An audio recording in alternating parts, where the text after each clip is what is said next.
Good morning, 8th class. Yesterday we have done mechanical energy. ठीक है, energy की types पढ़ रहे थे, तो उसमें हमने सबसे पहले पढ़ा था मैकेनिकल एनर्जी. मैकेनिकल एनर्जी की फर्स्ट टाइप थी पोटेंशियल एनर्जी, वो रीड कर लिया. फिर हमने पढ़ा काइनेटिक एनर्जी. ठीक है, तो काइनेटिक एनर्जी आज करते हैं. थोड़ा सा कल किया था, आज दोबारा एक्सप्लेन कर रही हूँ. What is kinetic energy? Kinetic energy क्या होती है? किसी भी बॉडी के मोशन से जो एनर्जी आती है, ठीक है, उसको क्या बोलते हैं? Kinetic energy. Kinetic energy motion से रिलेटेड है. ठीक है, तो जैसे हवा तेज़ चलती है, तो हवा के तेज़ चलने में उसमें क्या होगी? Kinetic energy.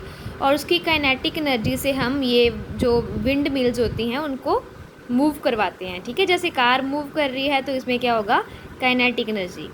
हर कोई चीज़ जो मूव करती है, that process motion have kinetic energy. Okay, तो काइनेटिक एनर्जी का एक मेन फॉर्मूला क्या है? जो काइनेटिक एनर्जी होती है वो किस किस पे डिपेंड करती है?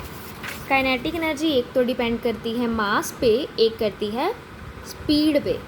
Kinetic energy mass and speed पे डिपेंड करती है, तो इसका फॉर्मूला आता है kinetic energy is equals to half mv². m represents mass and v represents velocity of the object और स्पीड ऑफ द ऑब्जेक्ट. ठीक है, तो हम यहाँ पे दो एक्टिविटीज़ दी हैं 3 और 4. इन दोनों में रिप्रेजेंट किया है.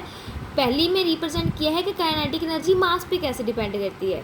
सेकंड में रिप्रेजेंट किया है कि काइनेटिक एनर्जी है वो स्पीड पे डिपेंड करती है. दोनों एक्टिविटीज़ में प्रूफ बताया है. फॉर्मूला में हमने बोला ना कि काइनेटिक एनर्जी में m भी आता है और v भी आता है, स्पीड भी आता है एंड मास भी आता है.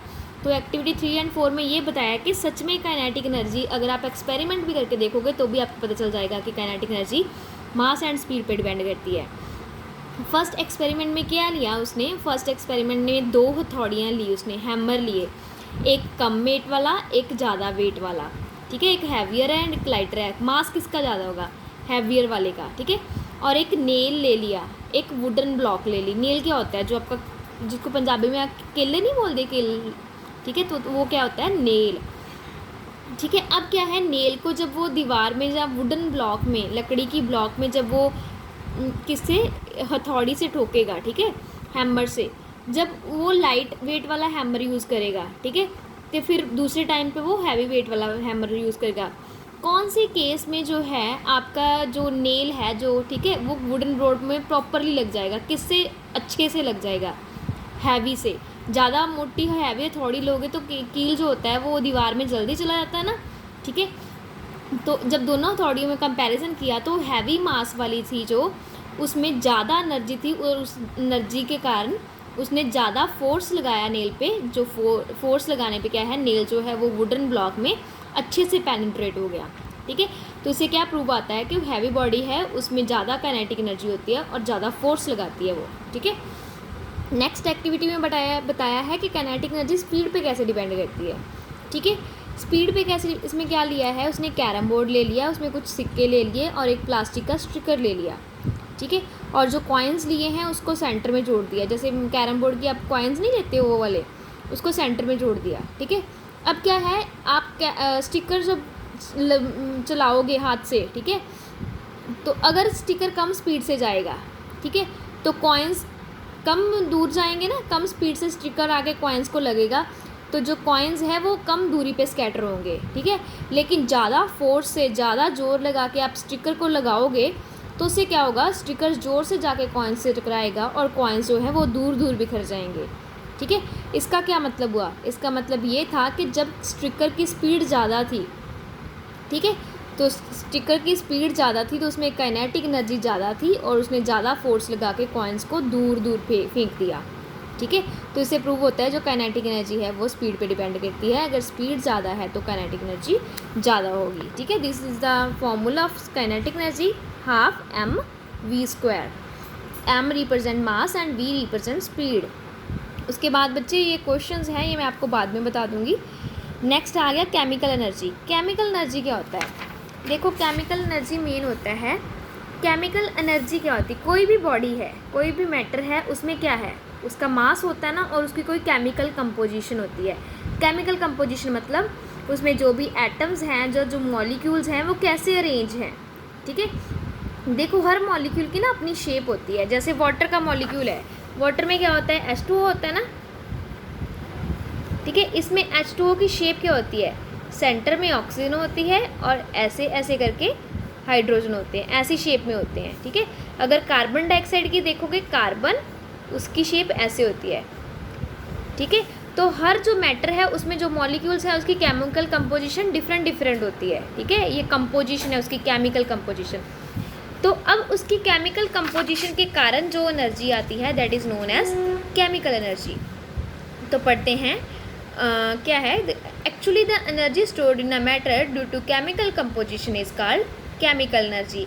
Coal, wood, kerosene, petrol, diesel, oil, etc. all have chemical energy stored in them. The energy stored in electrical cell in the or a battery is called chemical energy. देखो हर कोई चीज़ है ना, हर matter है उसकी chemical composition है, chemical composition के कारण उसमें केमिकल एनर्जी होती है। जैसे पेट्रोल, डीजल, इन सभी में केमिकल एनर्जी होती है, ठीक है। जो आपके बैटरी नहीं होती, जो आप उसमें एक तो होता है हमारे घर में इन्वर्टर वाली बैटरी होती है, उसमें भी केमिकल एनर्जी होती है। जो एक सेल आप हम सिंपल सेल यूज़ करते हैं जो घड़ियों में डालते हैं या जो रिमोट वगैरह में डालते हैं, उनमें भी केमिकल एनर्जी होती है। और केमिकल एनर्जी कैसे आती है, केमिकल कंपोजिशन के कारण। इसमें मेनली बच्चे इंपॉर्टेंट जो है that is definition of chemical energy, और दूसरा क्या है, एग्जाम्पल्स। नेक्स्ट आ गया हीट एनर्जी। हीट का मतलब क्या है, गर्मी से रिलेटेड है ना। तो हीट क्या है, हीट क्या है, इसको हम थर्मल एनर्जी भी बोलते हैं, थर्मल एनर्जी। तो हीट क्या है, एक फॉर्म ऑफ एनर्जी है जिससे हमें वार्मथ मिलती है। वार्म क्या होता है, वार्म मतलब होता है निग्गा निग्गा, ठीक है, गर्मी टाइप, ठीक है। तो heat is that form of energy which gives us sensation of warmth. Heat energy कौन सी है, जिससे हमें गर्मी का एहसास होता है, ठीक है, वार्म होने का एहसास होता है, ठीक है, वो वाली एनर्जी है। और हर चीज़ जो है जिसका टेम्परेचर ज़्यादा होता है उसमें हीट एनर्जी होती है, ठीक है। A gas burner and a heater gives heat energy, ठीक है। ये देखो हीटर हो गया और गैस सभी में होती है एनर्जी, कौन सी, हीट एनर्जी, क्योंकि इसमें फायर होती है, इसका टेम्परेचर ज़्यादा होता है। We use heat energy in many ways, for example keep our self warm and to cook. अपने आप को गर्म रखना है तो भी हम इसका हीट एनर्जी का यूज़ करते हैं, कुछ खाना बनाना है तो भी हम हीट एनर्जी का यूज़ करते हैं। नेक्स्ट क्या है, जैसे हम बिजली प्रोड्यूस करते हैं, बिजली भी तो प्रोड्यूस होती है, उसमें हीट एनर्जी यूज़ होती है। जैसे हीट एनर्जी कैसे यूज़ होती है, जैसे जो वाटर होता है उसको बॉयल करते हैं तो क्या बनता है, स्ट्रीम बनती है। स्ट्रीम गर्म होती है ना, तो स्ट्रीम में कौन सी एनर्जी होती है, हीट एनर्जी। और स्ट्रीम की हीट एनर्जी से हम जो क्या है वो टर्बाइंस को घुमाते हैं। जैसे हमारे बठिंडा में पहले थर्मल प्लांट था ना, वहाँ पे हीट एनर्जी से एनर्जी इलेक्ट्रिसिटी बनती है, ठीक है। ये सारे बच्चे आप रीड कर देना, ये इजी पोर्शन ही है, there is nothing to explain. अगर फिर भी आपको प्रॉब्लम आती है तो then I will explain it, ठीक है। बाकी एग्जाम्पल्स हैं वो करनी है। अब देखो कोई भी एनर्जी है ना, जैसे ठीक है हीट एनर्जी, उसको हम किसी और फॉर्म में भी कन्वर्ट कर सकते हैं, वो आगे आएगा, ठीक है, वो मैं आगे एक्सप्लेन करूँगी। आगे आ गया लाइट एनर्जी। लाइट एनर्जी क्या है, जो किसी भी चीज़ से क्या है हमें, जिससे हमें चीज़ें दिखाई देती हैं, वो वाली energy. Light is a form of energy which enable us to see the object all around us. Light एक एनर्जी है जिसकी हेल्प से हम अपने अराउंड जो भी चीज़ें हैं वो देख सकते हैं। The sun is the main source of light on the earth. Sun क्या है, मेन सोर्स ऑफ लाइट है। Electric bulb, fluorescent tubes, CFL and LED lamps all emits light. Sunlight is necessary for photosynthesis and the process of preparing food by green plants. तो हमें पता ही है कि जो photosynthesis क्या होता है, जब ग्रीन प्लांट सूरज की रोशनी से और कार्बन डाइऑक्साइड की हेल्प से और वाटर की हेल्प से खाना बनाते हैं।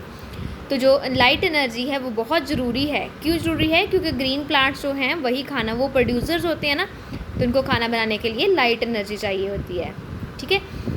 In photographic film, the incident ray of light cause a chemical change and the image is recorded on film.